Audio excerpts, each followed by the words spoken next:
FORA.tv. The world is thinking.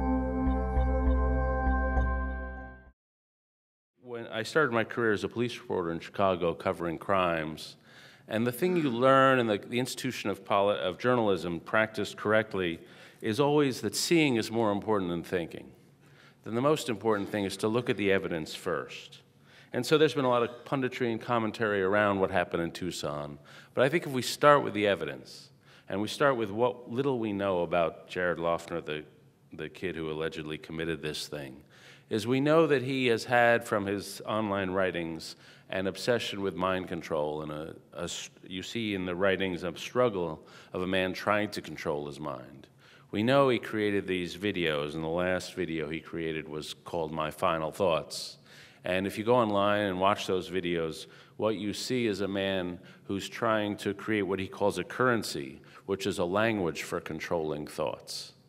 And you see him sort of vaguely understanding that he's having trouble controlling his own thoughts, and then making accusations about the government controlling our grammar. And they're all about the struggle to control thoughts. And then we know from testimony from his friends, first, as we've learned today, that his friends more or less cut him off for the last several months because they found his behavior too disturbing.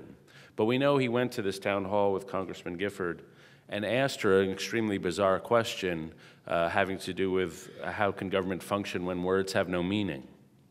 And out of this, he was dissatisfied with her answer.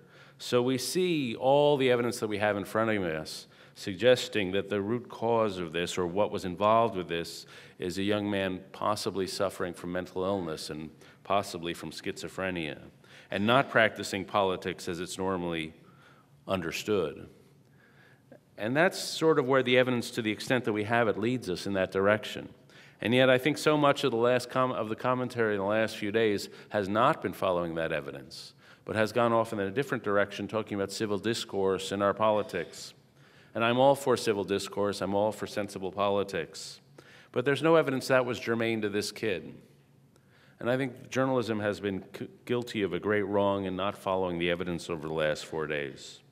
And so the people who talked about civil discourse in regards to this, I think we're simply talking about a thing that was not germane to this particular tragedy.